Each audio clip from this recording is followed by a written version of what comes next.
Correndo Vem Jesus. E hoje continuaremos a estudar os temas de vitória por meio deste guia Rumo ao Lar, revelando os segredos da vitória. E o segredo de hoje, dia 2, 23 de fevereiro, é Vencendo em Cristo. Vencendo em Cristo.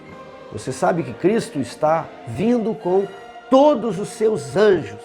Ele já obteve uma vitória na cruz do Calvário, porém muito em breve ele irá destituir todos os reinos deste mundo e entregará este planeta aos santos do Altíssimo. Mas, para você receber essa bênção, para você morar na nova terra, a terra renovada, que será aqui, este mesmo planeta, mas restaurado ao seu vigor edênico, à sua beleza original, você precisa ser um vencedor. Você precisa vencer em Cristo. Então, como que é esse assunto? Na cruz do Calvário, Cristo, ele venceu por nós. Hoje, ele quer fazer uma obra em nós. É o que nós chamamos de Cristo por nós e Cristo em nós. Então, no Calvário, ele foi o nosso substituto, por nós, em nosso lugar. Ele fez algo e nós não fizemos nada. Hoje, ele quer fazer algo em nós. Novamente, é ele que opera o querer e o realizar. Só que nós precisamos cooperar com ele, porque Jesus não vai forçar. Jesus, ele está à porta e bate. Mas cabe a nós abrirmos a porta e permitir que ele entre em nossa vida. Então, o tema, ele é dividido em justiça pela fé, que é o que ele fez por nós na cruz, é o perdão dos nossos pecados. E o tema é dividido também em santificação. É a obra que ele faz em nós, é a transformação nossa. É quando nos despimos do velho homem e nos revestimos do novo homem, novas criaturas. Há um texto clássico do Espírito de Profecia que diz assim: a justiça pela qual somos salvos, a justiça imputada, é o nosso título para o céu. A justiça pela qual somos santificados, a justiça comunicada, é a nossa adaptação ao céu. É como se você houvesse ganhado uma viagem de graça, uma viagem, vamos imaginar aqui, para os Estados Unidos. Só que agora você precisa se adaptar para essa viagem. Você precisa fazer os passaportes, tirar o visto, fazer as malas, quem sabe preencher o cartão de vacinas, conforme é exigido pelo país de destino. Então, ganhar a viagem é o que Cristo fez por nós na cruz. Agora, a adaptação para a nova terra é o que ele quer fazer em nós hoje. Tiago, isso é bíblico ou isso só existe no Espírito de Profecia? Certamente é bíblico, e eu convido você para lermos alguns textos bíblicos que nos revelam a base bíblica do tema da santificação. Ele está presente em toda a Bíblia e principalmente em todo o Novo Testamento. Lucas 13, 23 e 24. E alguém lhe perguntou: Senhor, são poucos os que são salvos? Respondeu-lhes Jesus: esforçai-vos por entrar pela porta estreita, pois eu vos digo que muitos procurarão entrar e não poderão. Então aqui temos a perspectiva do esforço, do empenho, da cooperação. É o poder de Deus unido ao esforço humano, palavras de Jesus. Romanos capítulo 6, versos 12 e 14. Não reine, portanto, o pecado em vosso corpo mortal, de maneira que obedeçais às suas paixões. E o verso 14. Porque o pecado não terá domínio sobre vós, pois não estáis debaixo da lei, e sim da graça. No livro de Romanos, nós temos 3 capítulos dedicados à justiça da fé, que é o capítulo 3, o capítulo 4 e o capítulo 5. Depois, os capítulos 6, 7 e 8 são dedicados à doutrina da santificação. Muitos estudam o livro de Romanos e param no capítulo 5. Param apenas na obra que Cristo fez por nós. Mas precisamos estudar o livro todo. Os capítulos 6, 7 e 8 falam da obra que ele quer fazer em nós hoje. 1 Coríntios, capítulo 1, verso 8. o qual também vos confirmará até ao fim, para serdes irrepreensíveis no dia de nosso Senhor Jesus Cristo. Ainda no mesmo livro, capítulo 10, verso 13. Não vos sobreveio tentação que não fosse humana, mas Deus é fiel e não permitirá que sejais tentados além das vossas forças. Pelo contrário, juntamente com a tentação, vos proverá livramento, de sorte que a possais suportar. Então, se Jesus já fez tudo por nós, se em cada tentação ele envia o livramento, e se as tentações não são maiores do que podemos suportar, quando falhamos, a culpa é de quem? A culpa é nossa. Foi a nossa falta de fé. Foi o termos soltado a mão de Jesus. É por isso que caímos. Então ele diz assim, ó, você precisa ser irrepreensível. E eu estou aqui do lado, não vai ser. Você não estará sozinho, né? E não, eu não vou colocar você numa prova que você não tem condições. Então veja a profundidade dessas promessas. Segunda carta aos Coríntios, capítulo 7, 1. Tendo, pois, ó amados, tais promessas, purifiquemo-nos de toda a impureza, tanto da carne e do espírito, aperfeiçoando a nossa santidade no temor de Deus. Efésios 6,13. Portanto, tomai toda a armadura de Deus, para que possais resistir no dia mau, e depois de terdes vencido tudo, permanecer inabaláveis. Veja a força dessa promessa. Precisamos vencer tudo, todas as paixões sensuais, os pensamentos impuros, os vícios em pornografia e também a impaciência, os pensamentos tortos, a amargura, a murmuração, a falta de contentamento. É para vencer tudo. E Deus promete que Ele vai nos ajudar a permanecer como? De um jeito que não seremos abalados, inabaláveis. Filipenses 2, 12 a 15. Desenvolvei a vossa salvação com temor e tremor, porque Deus é quem efetua em vós tanto querer como realizar, segundo a sua boa vontade. Fazei tudo sem murmurações nem contendas, para que vos torneis irrepreensíveis e sinceros, filhos de Deus, inculpáveis no meio de uma geração pervertida e corrupta, na qual resplandeceis como luzeiros do mundo. O nosso padrão não é a sociedade atual, não é o que os outros fazem, não. O nosso padrão é a vontade de Deus. Em relação a este mundo, devemos permanecer como inculpáveis, irrepreensíveis, resplandecendo como astros no mundo. Primeira carta aos Tessalonicenses 3, verso 13. A fim de que seja o vosso coração confirmado em santidade, isento de culpa na presença de nosso Deus e Pai, na vinda de nosso Senhor Jesus, com todos os seus santos. Gálatas 5,16. Digo, porém, andai no Espírito, e jamais satisfareis a concupiscência da carne. Porque às vezes satisfazemos as nossas paixões? Porque estamos sozinhos, não estamos andando no Espírito. Mas, se não andarmos no Espírito, ali em Gálatas diz que vamos praticar as obras da carne. Mas quando andamos com o Espírito, praticamos ou produzimos o fruto do Espírito. Porque o fruto do Espírito é amor, alegria, longanimidade, benignidade, mansidão, domínio próprio. Isso é o fruto do Espírito. As obras da carne, vocês já sabem, são conhecidas, né? Então, como não praticar as obras da carne? Como produzir o fruto do Espírito? Olha, andai no Espírito e jamais praticareis as obras da carne. É o que está escrito ali. Primeira carta a Timóteo 6,14. Exorto-te que guardes o mandato. Como? Imaculado, irrepreensível, até a manifestação de nosso Senhor Jesus Cristo.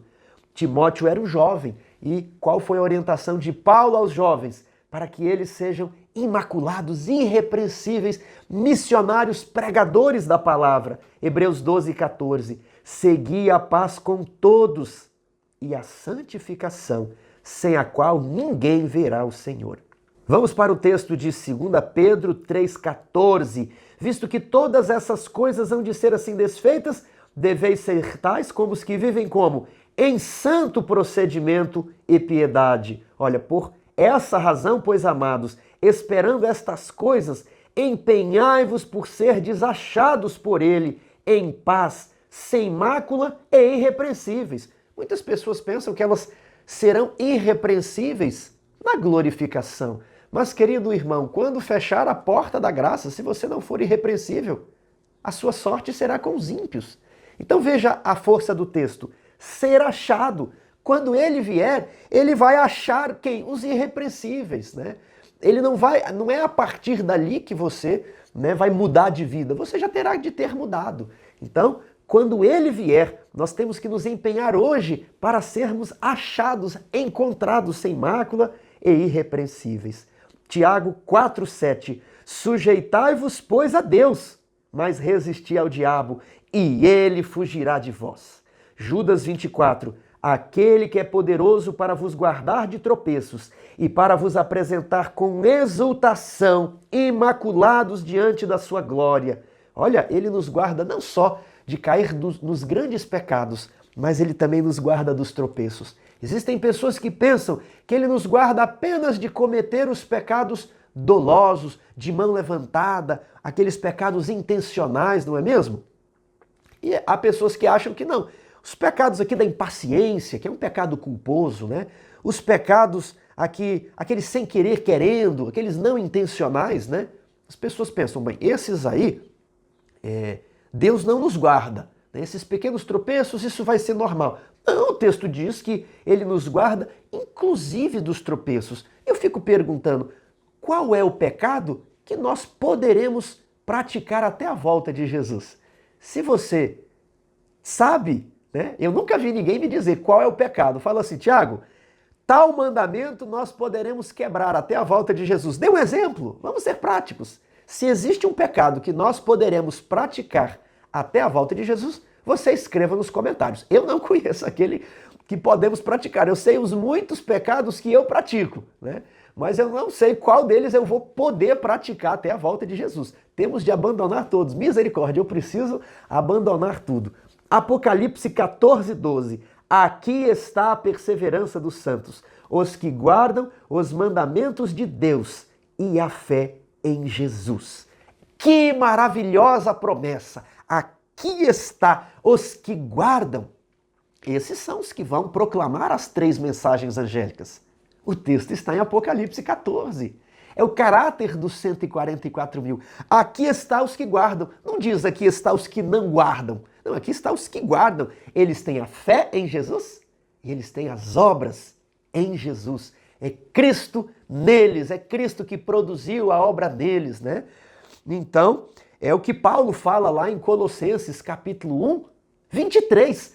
Cristo em vós, o qual nós anunciamos a todo homem, a fim de que todo homem seja perfeito em Cristo. Cristo em vós.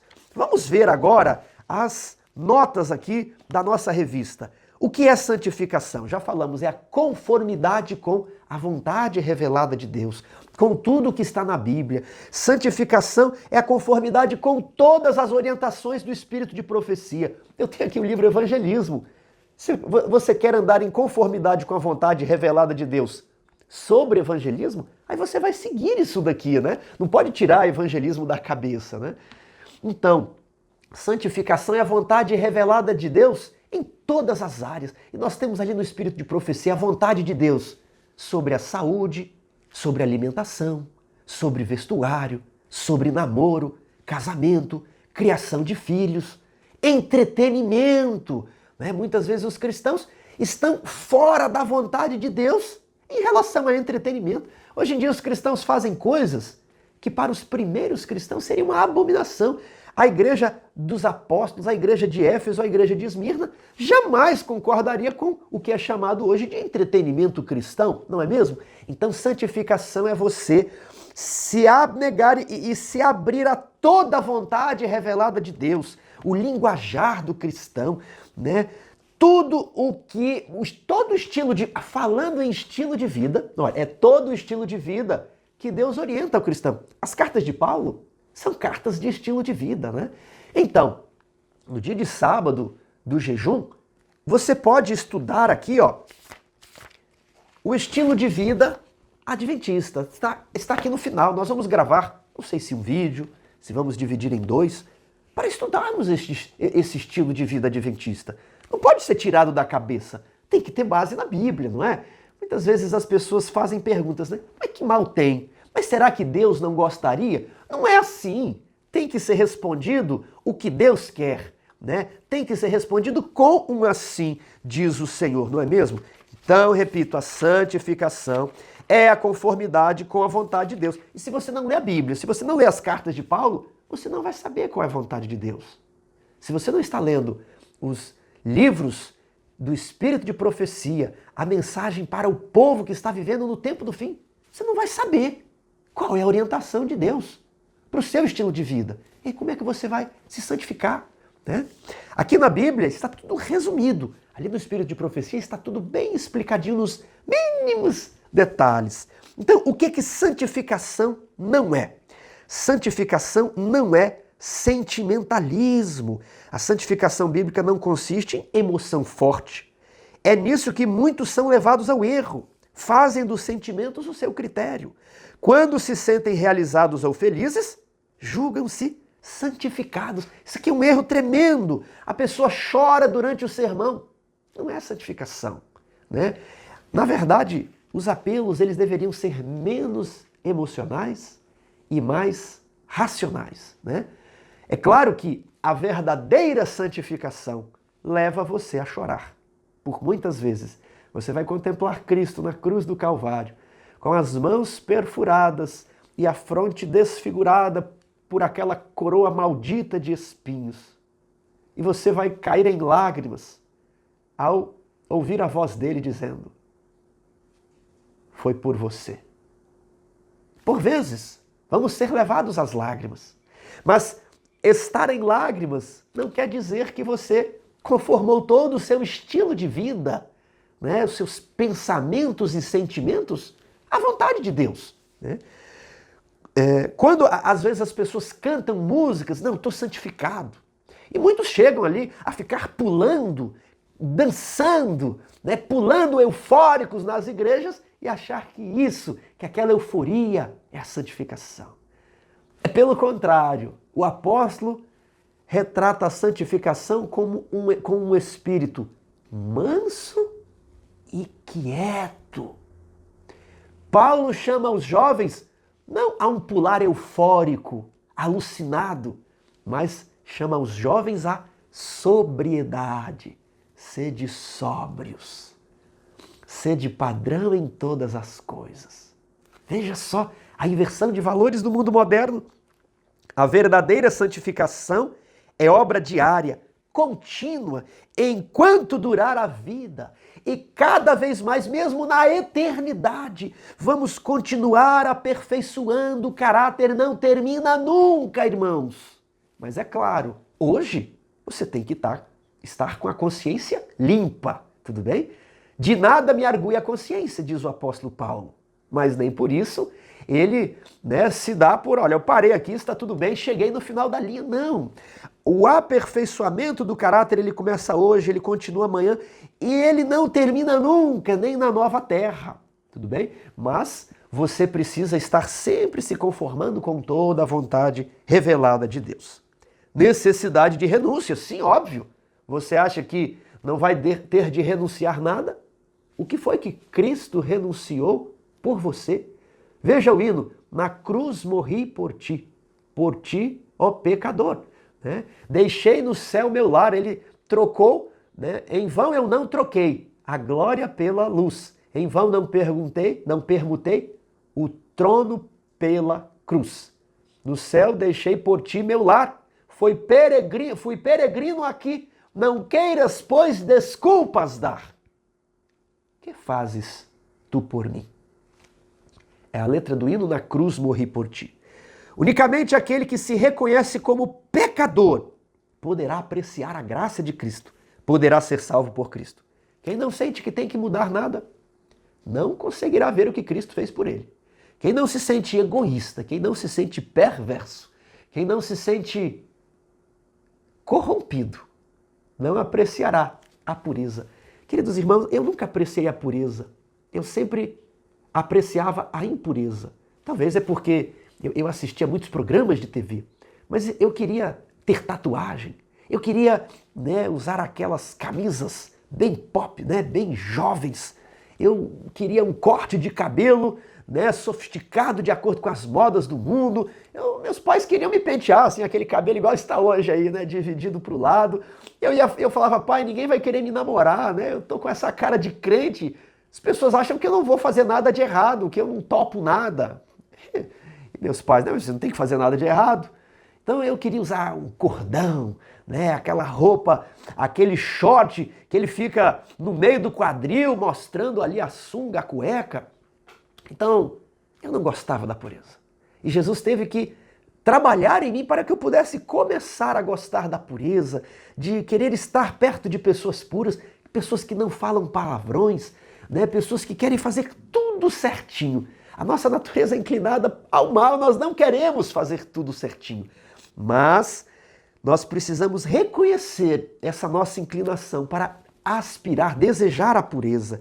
Somente ao vermos nosso total desamparo e renunciarmos a toda a confiança própria, poderemos nos apegar ao poder divino. Todas as nossas boas obras são dependentes de um poder externo. Esqueça que você vai fazer algo sozinho. Você só pode obedecer pela graça, né? Agora, é um processo diário. Enquanto aqueles que confiam em si se baseiam na perfeição de seu próprio caráter, perdem o falso manto de justiça. Quando submetidos à tempestade da prova, os verdadeiros justos, quando vem a prova, mostram o caráter de Cristo. Como é que é assim? Aquele ditado, quando a maré baixa, nós vemos quem estava nadando pelado. Às vezes a pessoa tem a aparência de cristão e ela é espremida, ela é provada, ela é testada e ela perde, né, o seu cristianismo, quer seja por palavras, por atos, às vezes perde até a sua fé. Então ele revela que ele estava nadando com as próprias forças. Quando a maré baixou, ele estava nu. Agora, aquele que está revestido de Cristo, quando vem a dificuldade, as pessoas veem, ele continua revestido de Cristo. Então, esse texto aqui fala da renúncia própria, sacrifício pessoal, né, longanimidade, confiança cristã, são os frutos diários a serem produzidos. Não adianta a pessoa, ele é vegetariano, ele agora está morando no campo, ele agora está vestindo, mas ele não pratica a paciência, o perdão, né, o amor. É claro que ele deve praticar essas coisas sem omitir aquelas. Tudo é importante na santificação.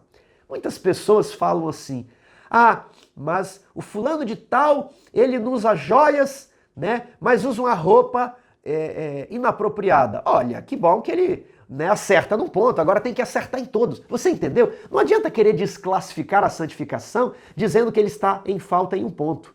Então, que bom que ele faz algo certo, agora ele precisa fazer o certo naquele ponto também. É tudo bem?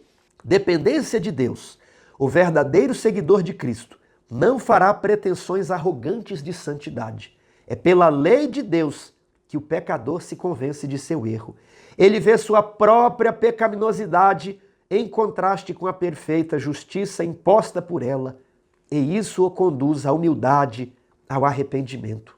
É reconciliado com Deus por meio do sangue de Cristo, e continuando a andar com ele, obterá o pecador mais clara compreensão da santidade, do caráter de Deus e da natureza abrangente dos seus requisitos. Verá mais claramente os seus próprios defeitos e sentirá a necessidade de contínuo arrependimento e fé no sangue de Cristo. Como eu expliquei, é algo contínuo, não termina nunca. E para você saber qual que é a vontade de Deus, tem que ler a Bíblia, não é? Não pode ser o que você acha. Para saber a vontade revelada de Deus, tem que ler o Espírito de Profecia, sim lá, o Lar Adventista, Testemunhos para a Igreja, volume 1. Qual é a vontade de Deus para a igreja? Se você não ler, não vai saber. E aí vai ficar dando opiniões da sua cabeça, vai ficar com preconceito. Quando você vê o irmão querendo se tornar vegetariano, ele fica com preconceito, é porque você nunca leu o que talvez ele leu. No dia 1, nós vimos que um dos principais perigos é substituir a revelação divina pelo raciocínio humano. O irmão leu que Deus deseja que o povo dele retorne ao Éden. Ele leu isso, ele estudou. E aí ele está se tornando vegetariano. E você não leu, fica cheio de preconceito. Ah, ele é perfeccionista, ele é não sei o quê. Mas você nunca leu. Você nunca leu os testemunhos para a igreja. Irmãos, está tudo em português. Não pode haver um ancião de igreja que nunca leu os testemunhos para a igreja. Pelo menos o volume 1. Não pode ter um pastor que nunca leu testemunhos para a igreja. Não pode haver um presidente de associação que nunca leu testemunhos para a igreja, volume 1. Não pode. Então, quando nós lemos aquilo, nós vemos quão pecador nós somos. Aqui que está. E aí você fala, misericórdia. Tenha misericórdia de mim. Eu quero ser santo. Eu quero me adaptar a todos aqueles textos bíblicos que nós lemos aqui. Aquilo é o padrão, né? Eu quero que Cristo viva em mim. Eu quero produzir o fruto do Espírito e não o fruto, não as obras da carne. Muitas pessoas com uma falsa alegação de santidade dizem assim, Cristo vive em mim, é isso que importa, ele morreu. Na cruz ele está confundindo a obra que ele fez por nós com a obra que ele quer fazer em nós. Se Cristo realmente vive em você, se é Cristo que é o poder externo que ajuda você a obedecer, se é o Espírito Santo que está produzindo os frutos, eu pergunto, quais os frutos que você produziu na semana passada? Ali está a prova de quem está vivendo em você. Os frutos produzidos foram produzidos pelo Espírito ou foram produzidos pela sua carne? Você morreu e Cristo está vivendo em você, ou você ainda não morreu? Que Deus nos ajude a morrer a cada dia para o próprio eu, a ler as orientações de Deus e a nos conformarmos com tudo, seguindo o caminho da santificação, sem a qual ninguém verá o Senhor. Ore comigo. Senhor Deus, grande e poderoso é o teu nome, mas nós somos tão pequeninos diante da tua presença. Estamos tão envergonhados diante da tua face porque pecamos. Por muito tempo temos pecado, Senhor. E às vezes ficamos sem esperança de que iremos vencer em Cristo. Mas pelas tuas muitas misericórdias, opere em nós o querer e o realizar. Tome o nosso coração. É tua propriedade. Não podemos sequer oferecê-lo a ti, Senhor. Não conseguimos lhe dar o nosso próprio coração. Por isso pedimos que o Senhor tome o nosso coração. Pedimos que o Senhor guarde os nossos olhos, a nossa boca, as nossas mãos, para que possamos fazer toda a tua vontade. Pedimos que o Senhor ajude-nos a lermos e a estudarmos a tua revelação para sabermos qual é a tua vontade. Intercedemos aqui também pelos enfermos, pelos necessitados, pelos aqueles que estão com transtornos emocionais e espirituais. Por favor, Senhor, abençoe a cada um deles. Cria em nós, Senhor, um coração puro e renova dentro de nós um espírito inabalável, para que, quando o Senhor retornar, quando Jesus retornar, possamos ver a face de Cristo. É o que oramos em nome de Jesus. Amém. Que Deus o abençoe.